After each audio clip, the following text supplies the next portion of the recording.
Hi, fourth grade. Today we wrap up chemical weathering by reading a very short article in the textbook. Chemical weathering. Chemical weathering happens when minerals and rocks are changed by chemicals in water and air. The starting minerals change into new substances. Many rocks contain iron. When oxygen in air comes in contact with iron, the iron in the rock can rust. Rust is iron oxide. Iron oxide is softer than other iron minerals. This causes the rock to break apart faster. Carbon dioxide gas in the air dissolves in water droplets. This makes acid. The acid droplets can fall as rain.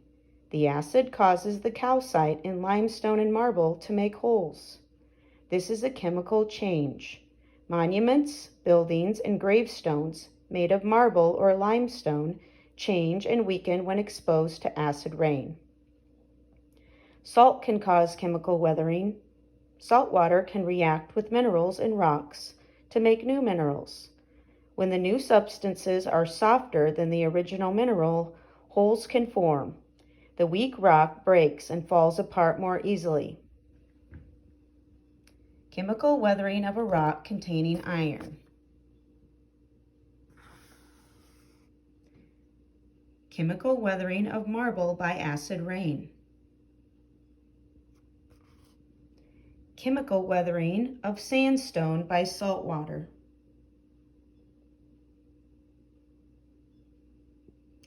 So the next thing that you will do is watch a video on weathering, and it will contain information about both physical and chemical weathering. After the video, I would like you to answer these weathering video discussion questions. I have also attached them to the template, so you can click on them and have a copy of your own, but I wanted to read through them first so that you know what to watch and listen for. Question number 1. How do temperature changes and ice weather rocks? Number 2. How can plants and animals cause rocks to weather? Number 3. How does gravity play a part in weathering rocks? Number 4. How does abrasion cause physical weathering? Number 5. Why do you find smooth, rounded rocks at the seashore and in rivers? Number 6. What is the main source of chemical weathering and how does it happen? Number 7. How does acid help form the interesting rock shapes in limestone caves? And number 8. How can air play a part in chemical weathering? So please watch the video. Please answer the questions using complete sentences. Please take a picture of your answers and put them on either Seesaw or email them. Thanks and enjoy the video. Earth's surface and even man-made structures are always under attack by physical and chemical forces. There is physical weathering and chemical weathering. Physical weathering, sometimes called mechanical weathering, is literally the cracking, breaking up, and grinding down of rocks and other objects. There are different causes of physical weathering. It might surprise you to know that temperature changes are one of the most powerful forces of physical weathering. And that's especially true for rapid or extreme changes in temperature. As you know, heat makes things expand and cold makes them contract. Rapid or uneven expansion can do a lot of damage. You mean like if someone took an ice-cold mug and then poured hot coffee into it? Yep, it would be a shattering experience. Yeah, and the mug didn't do too well either. The extreme heat from forest fires can cause rocks to crack. And every day, rocks that have been chilled by the cold night air are warmed by the sunlight of the day. The outer layers of rock warm faster than the inner layers. This can cause cracking and flaking of the rock. The same thing happens in reverse as the outer layers of rock cool again at night. Cold temperatures also cause another problem for rocks. Water from rain, snow, or dew can get into the cracks in rocks. When temperatures drop at night, this water can freeze and in turn expand. This can force the cracks in the rocks to enlarge and sometimes splits the rocks wide open. If I was a rock, I'd be afraid to sleep at night. Rocks don't. Joking, Captain. Just joking.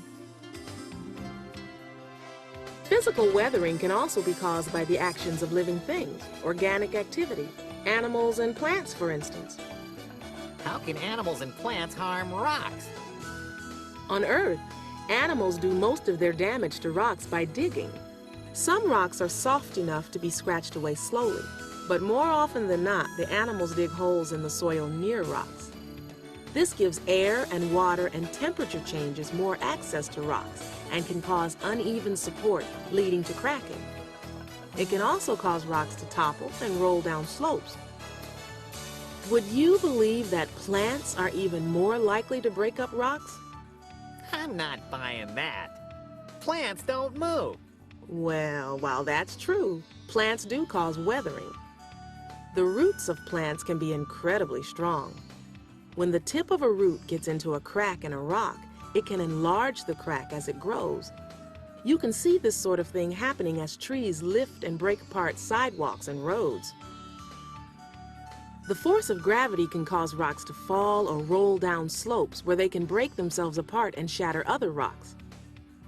A powerful example of this occurred at Yosemite National Park in California, when a massive rock slide began as giant slabs of granite broke off from a cliff face and smashed into the rocks and earth below.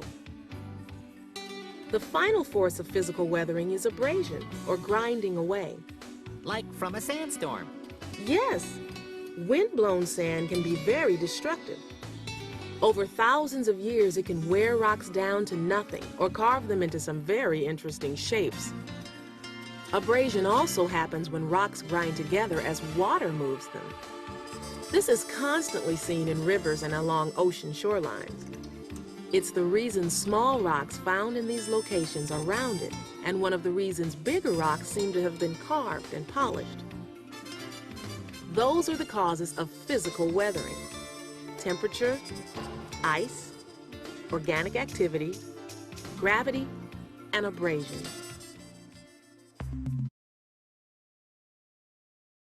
Now let's take a look at chemical weathering.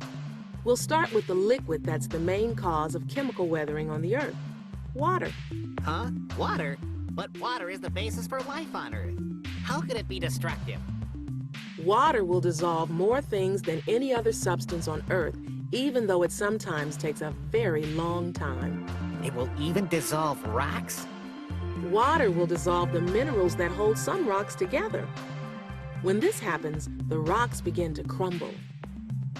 Look at these odd rock formations. They were formed because the rocks that capped them didn't dissolve in rainwater as fast as the rocks that made up the pillars. As the rain slowly dissolved away all the surrounding rock, the cap rocks acted like umbrellas, sheltering the pillars below them. Those are some heavy umbrellas. Over many years, exposure to the weather can damage the marble rock used in sculptures. Look at this old statue and these tombstones. Those tombstones will soon need their own tombstones. Water can also combine with certain gases in the air to form acids. This is especially true in modern times when the pollution generated by burning fossil fuels releases large amounts of sulfur compounds into the air. Water vapor and rain combine with this chemical to form weak sulfuric acid. This is where the term acid rain comes from. Acid rain not only weathers rocks, it destroys man-made structures and kills forests and fish. Carbon dioxide is present in the air in large amounts. When carbon dioxide combines with water, it forms carbonic acid. This is called carbonation. This weak acid can still dissolve some minerals, especially calcium. It will dissolve limestone completely. This is how many underground caverns are formed. The limestone is literally dissolved away. Are there any other kinds of acids that weather rocks? Surprisingly, some plants create weak acids. Those crusty things often seen growing on rocks are called lichens. Lichens create weak sulfuric acid, which causes chemical weathering, while the tiny roots of lichens break up rock surfaces through physical weathering. Let's see if you can guess what the final agent of chemical weathering is.